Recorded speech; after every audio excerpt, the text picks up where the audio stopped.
بسم اللہ الرحمن الرحیم۔ عزیز طالبات السلام علیکم۔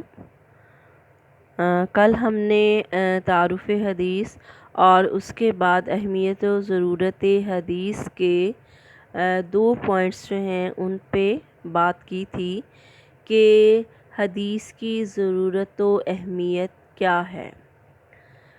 تو اس میں ہم نے سب سے پہلے جو ہے قرآن مجید کے روح سے آپ صلی اللہ علیہ وسلم کے بطور نمونہ تقلید کی بات کی تھی کہ حدیث کی ضرورت اور اہمیت اس وجہ سے مسلمہ ہے کہ اللہ تعالیٰ نے نبی کریم صلی اللہ علیہ وآلہ وسلم کو تمام انسانوں کے لیے بطور نمونہ جو ہے بنا کر بھیجا ہے۔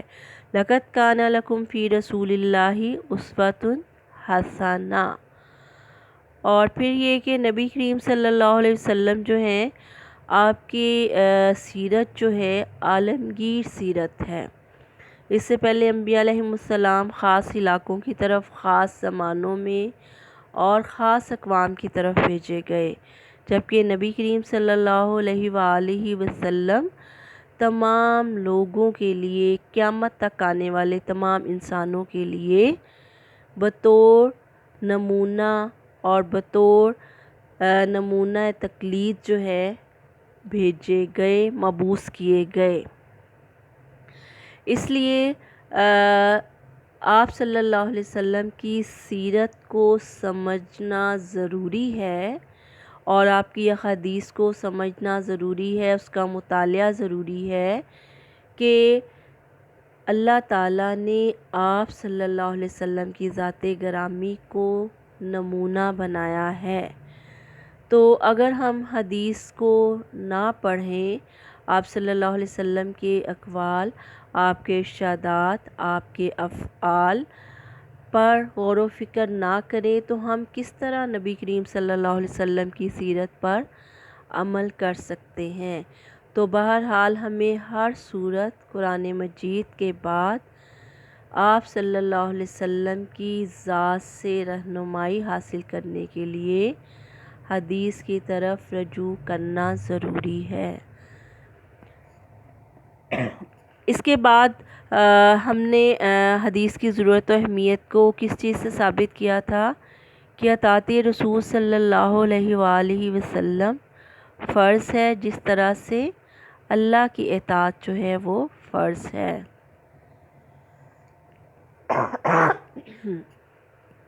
جس طرح سے اللہ تعالیٰ نے تمام انسانیت کے لیے قرآن مجید کو رہنمائی کا، ہدایت کا سرچشمہ بنا کر بھیجا، اس طرح سے اللہ تعالیٰ نے اپنی اطاعت کے ساتھ ساتھ نبی کریم صلی اللہ علیہ وسلم کے اطاعت کو بھی فرض قرار دیا۔ اطیعوا اللہ و اطیعوا الرسول، اطاعت کرو اللہ کی، اطاعت کرو اللہ کے رسول صلی اللہ علیہ وآلہ وسلم کی۔ اور یہ اس میں امر کا صیغہ جو ہے استعمال کیا گیا ہے، اطیعوا، اور امر جو ہے وہ ہر حالت میں جو ہے واجب الوجوب ہے، اس پر عمل کرنا ضروری ہے۔ گویا اللہ کی اطاعت کی جائے اور نبی کریم صلی اللہ علیہ وسلم کی اطاعت نہ کی جائے تو اللہ کے حکم کی پیروی ممکن ہی نہیں۔ تو رسول کریم صلی اللہ علیہ وسلم کی اطاعت کے لیے ہمیں کس چیز کی اہمیت کو سمجھنا ضروری ہے؟ احادیث مبارکہ کی۔ احادیث مبارکہ کو ہی سمجھنے کے بعد ہم نبی کریم صلی اللہ علیہ وسلم کی اطاعت کر سکتے ہیں۔ اور پھر واضح طور پر اعلان کر دیا اللہ تعالیٰ نے، وَمَا آتَاكُمُ الرَّسُولُ، اور جو کچھ تمہیں رسول اللہ صلی اللہ علیہ وآلہ وسلم دیں، فَخُذُوهُ، پس اس کو لے لیا کرو، وَمَا نَهَاكُمْ عَنْهُ فَانْتَهُوا، وَمَا، اور جس چیز سے نَهَاكُمْ وہ تمہیں منع کریں، عَنْهُ جس سے، فَانْتَهُوا تو باز آ جاؤ۔ تو یہ بھی جو ہے امر کا صیغہ استعمال کیا گیا ہے کہ نبی کریم صلی اللہ علیہ وسلم تمہیں جس چیز کا حکم دیں اس کو منعن جو ہے اس پر عمل کرو، اور جس چیز سے تمہیں منع کر دیں اس سے فوراً باز آ جاؤ۔ گویا آپ صلی اللہ علیہ وسلم کی اطاعت کے بغیر اللہ کی اطاعت بھی ناممکن ہے۔ اب ہم اس کے تیسرے پوائنٹ کو دیکھتے ہیں جو اہمیت و ضرورت حدیث کے جواز کو ثابت کرتی ہے۔ وہ نبی کریم صلی اللہ علیہ وسلم کے منصب رسالت کے 4 فرائض ہیں جو قرآن مجید میں بیان کیے گئے ہیں۔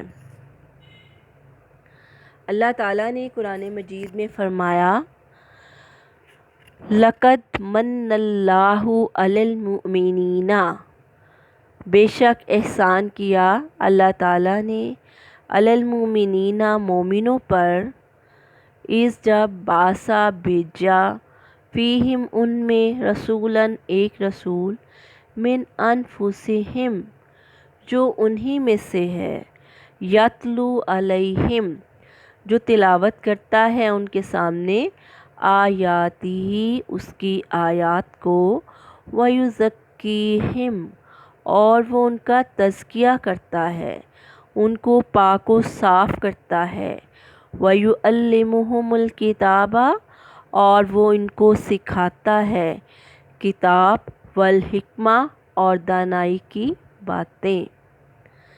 بے شک اللہ تعالیٰ نے مومنین پر احسان فرمایا ہے جب ان میں سے ایک رسول انہی میں سے بھیجا، وہ ان پر ان کی آیات کو تلاوت کرتا ہے ان کے سامنے، ان کا تزکیہ کرتا ہے اور انہیں کتاب و حکمت کی تعلیم دیتا ہے۔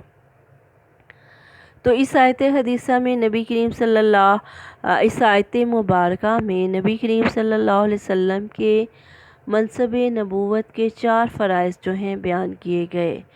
پہلا کیا ہے؟ تلاوت آیات۔ آپ صلی اللہ علیہ وسلم قرآن مجید کی آیات کو تلاوت کر کے سناتے ہیں۔ نمبر 2، تعلیم کتاب، اس کے معنی و مفاہیم اور مقاصد کو واضح کرتے ہیں۔ اور پھر تزکیہ نفس، اور ان کی قرآن مجید کی آیات اور ان کی تعلیمات کے ذریعے ان کے دلوں کو، ان کے اذہان کو شرکیہ خیالات سے پاک کرتے ہیں، شیطانی خیالات سے، وسوسوں سے، کفر سے، نفاق سے پاک کرتے ہیں۔ اور وَيُعَلِّمُهُمُ الْكِتَابَ وَالْحِکْمَةَ اور چوتھا فرض جو ہے کہ وہ کتاب و حکمت کی تعلیم دیتے ہیں۔ تعلیم دینا، سکھانا، کتاب قرآن مجید، والحکمہ اور دانائی کی باتیں۔ نبی کریم صلی اللہ علیہ وسلم کا کام صرف قرآن پاک کی آیات کو بیان کرنا نہیں بلکہ اس کے اسرار و رموز کو کھول کھول کر بیان کرنا ہے تاکہ وہ لوگ جو ہیں قرآن مجید کی حقانیت کو، اس کے احکامات کو، اس کی تعلیمات کو جو ہے اچھی طرح سے سمجھ سکیں۔ تو حکمت سے مراد یہاں پہ حدیث مبارکہ بھی ہے کہ آپ صلی اللہ علیہ وسلم کے دانائی کے بغیر، آپ کی حکمت کے بغیر، آپ کی حدیث کے بغیر قرآن مجید کو سمجھنا ناممکن ہے۔ اس لیے نبی کریم صلی اللہ علیہ وسلم کے جو منصب نبوت کے فرائض بیان کیے گئے اس میں واضح طور پہ بتا دیا گیا کہ نبی کریم صلی اللہ علیہ وسلم قرآن مجید کی آیات کو کھول کھول کر بیان کرتے ہیں۔ صدق اللہ العظیم۔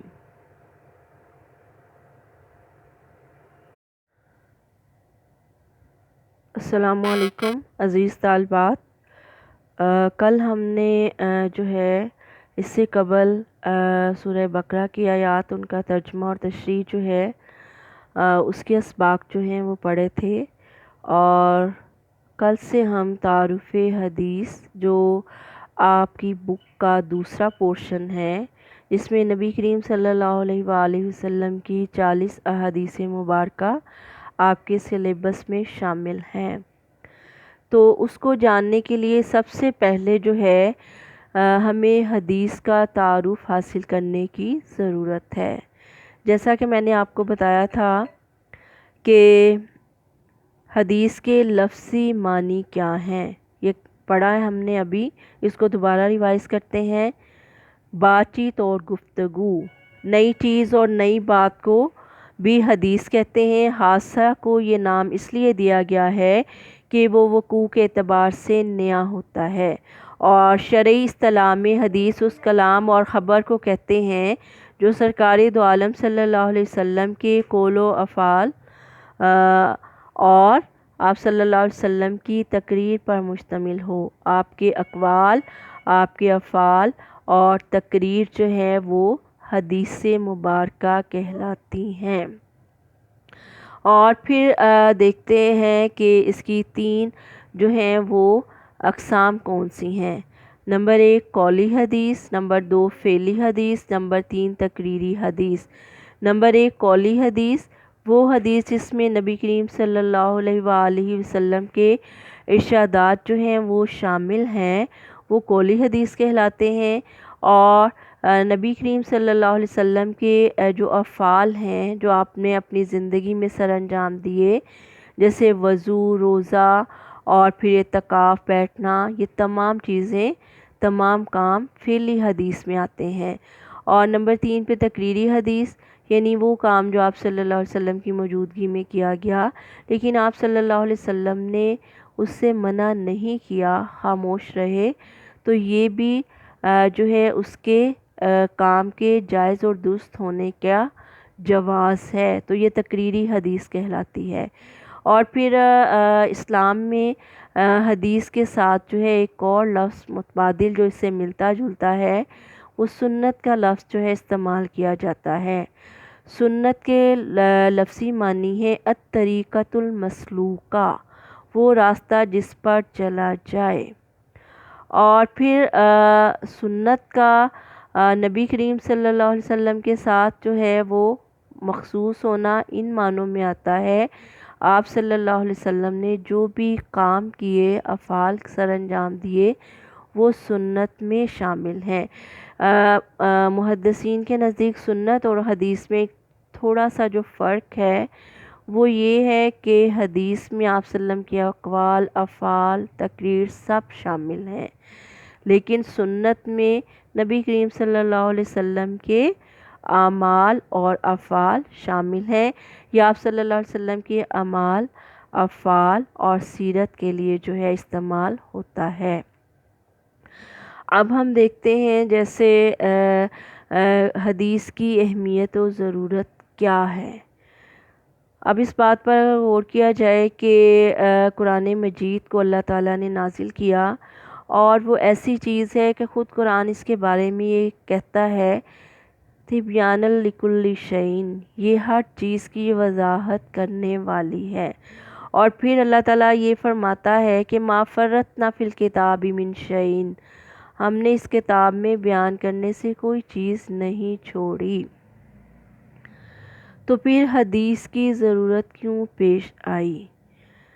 تو یہ ضرورت اس لیے پیش آئی کہ نبی کریم صلی اللہ علیہ وآلہ وسلم کو اللہ تعالیٰ نے تمام انسانوں کی ہدایت کے لیے مبعوث فرمایا۔ ہر نبی جو ہے اس کی اتباع اس کی قوم کے لوگوں کے لیے لازم تھی، اور پھر تمام انبیاء کرام علیہم السلام مخصوص علاقوں کی طرف مخصوص اوقات میں مخصوص زمانوں میں بھیجے گئے، جبکہ نبی کریم صلی اللہ علیہ وسلم کی شریعت جو ہے عالمگیر ہے، اور اللہ تعالیٰ نے آپ صلی اللہ علیہ وسلم کی ذات کو مجموعہ کمال اور لازوال دولت بنا کر بھیجا، کس کے لیے؟ انسانیت کے لیے، جو کہ اس سے پہلے جہالت کے اندھیروں میں ڈوب رہی تھی۔ اور پھر قرآن نے یہ فیصلہ کر دیا کہ لقد کان لکم فی رسول اللہ اسوۃ حسنہ، کہ تمہارے لیے رسول اللہ صلی اللہ علیہ وسلم کی زندگی میں بہترین نمونہ ہے۔ تو گویا اس نمونے کی تقلید کے لیے حدیث کا ہونا، آپ کے اقوال، آپ کے افعال، آپ کی تقاریر پر عمل کرنا ضروری ہوگا، اس لیے حدیث کی ضرورت جو ہے وہ پیش آئی۔ اگر قرآن پاک جو ہے وہ کافی ہوتا تو اللہ تعالیٰ قرآن مجید میں آپ صلی اللہ علیہ وسلم کی اطاعت کو فرض قرار نہ دیتا۔ ہر نبی اپنی قوم کا رہنما اور معلم ہوتا ہے، اور اس کی امت کے ہر فرد پر اس کی اطاعت فرض ہوتی ہے۔ اس لیے قرآن پاک میں فرمایا گیا کہ وَمَا أَرْسَلْنَا مِن رَّسُولٍ إِلَّا لِيُطَاعَ بِإِذْنِ اللَّهِ، کہ ہم نے تمام رسولوں کو اس لیے مبعوث فرمایا کہ حکم خداوندی سے ان کی اطاعت کی جائے۔ اور پھر سرکار دو عالم صلی اللہ علیہ وسلم کی اطاعت پر اس قدر زور دیا گیا کہ یہ قرآن نے فرما دیا کہ وَمَن يُطِعِ الرَّسُولَ فَقَدْ أَطَاعَ اللَّهَ، یہ جس نے آپ صلی اللہ علیہ وسلم کی اطاعت کی گویا اس نے اللہ کی اطاعت کی۔ اور پھر یہ کہا اطیعوا اللہ و اطیعوا الرسول، اطاعت کرو اللہ کی اور اللہ کے رسول کی۔ اگر کتاب الہی کافی ہوتی تو اللہ تعالیٰ نبی کریم صلی اللہ علیہ وسلم کی اطاعت کا حکم نہ فرماتے، اور نہ ہی نبی کریم صلی اللہ علیہ وسلم کی اطاعت کو اپنی اطاعت قرار دیتے۔ اور پھر اس پر یہ فیصلہ جو ہے وہ صادر کر دیا گیا کہ وَمَا آتَاكُمُ الرَّسُولُ، جو کچھ تمہیں رسول اللہ صلی اللہ علیہ وسلم عطا کریں دیں، فَخُذُوهُ، پس اس کو لے لو۔ فَخُذُوهُ یہ امر کا صیغہ ہے۔ امر کیا ہے؟ اس چیز کا حکم دیا جا رہا ہے۔ وَمَا نَهَاكُمْ، اور جس چیز سے تمہیں منع کریں، عنہ جس سے، فَانْتَہُوا، تو اس سے باز آ جاؤ، اس سے رک جاؤ۔ یہ بھی جو ہے وہ حکم امتناعی ہے، اور یہ اللہ کی طرف سے دیا جا رہا ہے۔ گویا نبی کریم صلی اللہ علیہ وسلم کی اطاعت اللہ کی اطاعت ہے، اور اللہ کی اطاعت کرو، اس کے رسول کی اطاعت کرو، اور پھر رسول اللہ صلی اللہ علیہ وسلم تمہیں جو کچھ دیں اسے لے لو، اور جس سے منع کریں اس سے باز آ جاؤ۔ تو گویا نبی کریم صلی اللہ علیہ وسلم کی اطاعت کے بغیر دین اسلام کی جو اطاعت ہے وہ مکمل نہیں ہے۔ قرآن کے ساتھ ساتھ حدیث پر عمل کرنا ضروری ہے۔ اللہ کی اطاعت اور رسول کریم صلی اللہ علیہ وسلم کی اطاعت جو ہے وہ حدیث کے بغیر جو ہے اس کو سمجھنا، اس پر عمل کرنا مشکل ہے۔ اور خود اللہ تعالیٰ نے آپ صلی اللہ علیہ وسلم کی اطاعت کو جو ہے وہ اپنی اطاعت قرار دیا، اور پھر یہ کہ حکم دے دیا کہ جس چیز کا حکم تمہیں رسول اللہ دیں اس پر عمل کرو، جس چیز سے تمہیں منع کریں اس سے فوراً باز آ جاؤ، رک جاؤ۔ تو اس سے ثابت ہوتا ہے کہ حدیث کی اہمیت کس قدر زیادہ ہے۔ قرآن کے بعد جو ہے وہ مستند ذریعہ دین کا حدیث سے پاک ہی ہے۔ حدیث کے بغیر جو ہے ہم قرآن مجید کو، اللہ تعالیٰ کے احکامات کو سمجھ نہیں سکتے۔ اس لیے قرآن نے بار بار آپ صلی اللہ علیہ وسلم کی تقلید کا حکم دیا۔ صدق اللہ العظیم۔